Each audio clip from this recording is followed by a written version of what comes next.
Hello guys, நான் உங்க Monk. இன்னைக்கு நம்ம பார்க்க போறது த பாய் சீரிஸோட ஃபர்ஸ்ட் எபிசோட் தான். இந்த சீரிஸ்ல ஒவ்வொரு எபிசோடும் 1.25 மணி நேரத்துக்கு மேல இருக்கு. அதை நான் சுருக்கி உங்களுக்கு வெறும் 5 நிமிஷத்துல கதையா சொல்றேன். இந்த மாதிரி நிறைய மூவி கண்டென்ட்ஸ் 5 நிமிஷத்துல பார்க்க நம்ம சேனல் மறக்காம சப்ஸ்கிரைப் பண்ணி வச்சுக்கோங்க.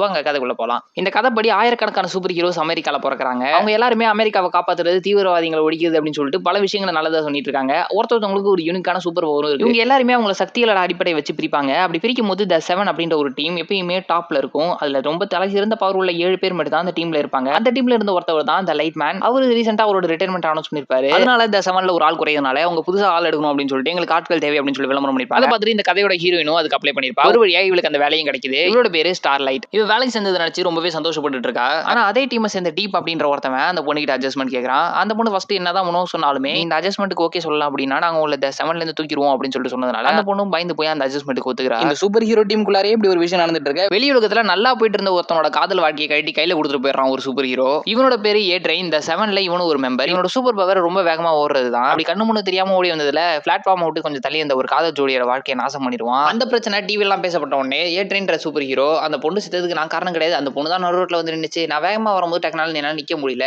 நான் அந்த பொண்ணு மேல இடிச்சு அந்த பொண்ணு இறந்து போச்சு, இது மேல என் மேல தப்பு கிடையாது, இருந்தாலும் நான் உங்கள்கிட்ட மன்னிப்பு கேட்கணும் அப்படின்னு சொல்லிட்டு ரொம்பவே பணிவா பிரஸ் மீடியா எல்லாம் பேசிட்டு இருக்கான். இதெல்லாம் பார்த்துட்டு அந்த பொண்ணோட லவருக்கு ரொம்பவே கோவம் வருது. ஏன்னா அந்த பொண்ணு அவன் சொல்ற மாதிரி நடு ரோட்ல நின்று இருக்க மாட்டா, பிளாட்ஃபார்ம் மட்டும் ஒரு அடி தான் தள்ளி நின்று இருப்பா. சரி ஓகே இவனுக்கு எதிர்த்து கேஸ் போடலாம் அப்படின்னு சொல்லிட்டு அந்த பையனும் அவனுக்கான டாக்குமெண்ட் எல்லாத்தையும் ரெடி பண்ணிட்டு இருப்பான். அந்த இடத்துக்கு அந்த 7ஓட லீகல் டீம்ல வந்து ஒருத்தர் வந்து அந்த பொண்ணு விஷயமா எந்த கேஸும் போடாதீங்க, நாங்க உங்களுக்கு $45,000 ஃப்ரீயா தரோம், அதை வச்சுக்கிட்டு இந்த மாதிரி இந்த கேஸ் பத்தி பேசாதீங்க அப்படின்னு சொல்லிட்டு அந்த பையனை கன்வின்ஸ் பண்ண ட்ரை பண்றாங்க. ஆனா அந்த பையன் அதுக்கு சுத்தமா ஒத்துக்க மாட்டான். வந்தவர் தூக்கி வெளில அமுச்சு விட்டுட்டு கேஸ் தான் போடுவேன் அப்படின்னு சொல்லிட்டு ஒத்த கால நிக்கிறான். அவங்க அப்பாவும் அந்த பையனை கூப்பிட்டு இங்க பாரு தம்பி, நீ கேஸ் போட்டா அதுக்கு லாயர் வச்சு வாதாடணும், ரொம்ப காசு செலவாகும், நம்மள்ட்ட அவ்வளவு காசு கிடையாது, ஒழுங்கா அவங்க சொல்ற மாதிரி கையெழுத்து போட்டு அந்த காசை வாங்கிக்க அப்படின்னு சொல்லிட்டு அவங்க அப்பாவும் சொன்னதுனால அவர் ரொம்பவே கடுப்பாகி அந்த வீட்டு பக்கமே வர வேணாம் அப்படின்னு சொல்லிட்டு அவன் வேலைக்கு கிளம்பிடுறான். இவன் வேலை செய்யற இடத்துலயும் இவன் நிம்மதியா இல்ல. அங்கேயும் ஒருத்தன் புச்சர் அப்படின்னு சொல்லிட்டு வந்து இங்க பாரு தம்பி, நீ என்ன சூழ்நிலை இருக்குன்னு எனக்கு தெரியும், என் கூட வந்துரு, என் கூட சேர்ந்தா அப்படின்னா த 7 உன்னால பழி வாங்க முடியும், ஏ ட்ரெயினையும் அவன் பண்ணதுக்காக நீ பழி வாங்கலாம் அப்படின்னு சொல்லிட்டு இவனை கன்வின்ஸ் பண்ணி கூட்டிட்டு போறான். இவன் அவன் பேச நம்பி ஏதோ சொல்றானே அப்படின்னு சொல்லிட்டு இவன் கூடயே போயிட்டு இருக்கான். போற வழியில இந்த சூப்பர் ஹீரோ கான்செப்ட் எப்படி ஒர்க் ஆகுது அப்படின்னு சொல்லிட்டு அந்த பையனுக்கு இவன் சொல்லிட்டு இருக்கான். இந்த சூப்பர் ஹீரோஸ் என்னதான் அந்த உலகத்தை காப்பாற்றணுமே அவங்க பேர் யூஸ் பண்ணி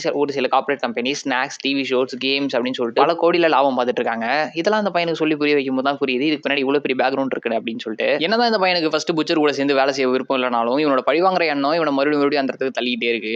இதெல்லாம் ஒரு பக்கம் நடந்துட்டு இருக்க. இந்த ஹீரோஸை வச்சு மேய்க்கிற ஒரு கம்பெனி இருக்கும் இல்லையா, அந்த கம்பெனி கிட்ட வெளிநாட்டு அதிபர் ஒருத்தவர் எங்க நாட்டுக்கு ஹீரோஸ் வேணும், உங்க ஹீரோஸ் கொஞ்சம் அனுப்பிச்சு வைங்க அப்படின்னு சொல்லிட்டு ஹெல்ப் கேட்கறாரு. அதுக்கு இந்த ஹீரோஸை மேய்க்கிற கம்பெனியும் ஒரு மொக்க ஹீரோ கொடுத்துட்டு அதிக காசு கேட்கறாங்க. அதுக்கு அந்த வெளிநாட்டு அதிபரும் உங்களுக்கு காம்பவுண்ட் வீனா என்னன்னு தெரியுமா அப்படின்னு சொல்லிட்டு கேட்டோன்னே எதிர்த்தாப்புல இருக்கவங்க ஆடி போறாங்க. அவங்களுக்கு ஒரே வெறுவியா ஊத்துது. என்னடா காம்பவுண்ட் வி அப்படின்னு சொல்லிட்டு நமக்கே கியூரியாசிட்டி ஒரு சைன் கிளப்பி விட்டுறாங்க. எதிர்த்தாப்புல உட்காந்துருக்காம அவன் காம்பவுண்ட் வியா அப்பெல்லாம் ஒன்றும் கிடையாது, எங்களுக்கு அதை பத்தி தெரியாது, நீங்க எதை வேணா தெரிஞ்சுக்கங்க, என்ன வேணா பண்ணிக்கோங்க அப்படின்னு சொல்லிட்டு அசால்ட்டா விட்டுறாங்க. அப்புறமேட்டு அவர் கிளம்பின கொஞ்ச நேரத்திலே போன் அடிச்சு சரி ஓகே உங்களுக்கு காம்பவுண்ட் வியை பத்தி தெரிஞ்சிருக்கு, அதனால நாங்க வந்து உங்களுக்கு கம்மியான விலையில அந்த ஹீரோவை கொடுக்குறோம், இதை பத்தி வெளியில யார்ட்டையும் சொல்லிடாதீங்க அப்படின்னு சொல்லிட்டு அந்த அம்மாவும் பணிவா பேச ஆரம்பிச்சாங்க. அந்த அதிபரும் அதுக்கு ஒத்துக்கிறாரு. அங்கிருந்து சீனை கட் பண்ணி இந்த 7 கொல்றதுக்கு ஒரு டீம் பிளான் போட்டு இருந்தாங்க இல்லையா, அவங்கள காட்டுறாங்க. அவங்களோட பிளான் என்ன அப்படின்னு பாத்தீங்க அப்படின்னா அந்த 7ஓட ஆஃபீஸ்க்குள்ள போய் ஒரு மைக்கை ஃபிக்ஸ் பண்ணிட்டு வந்துடுறது.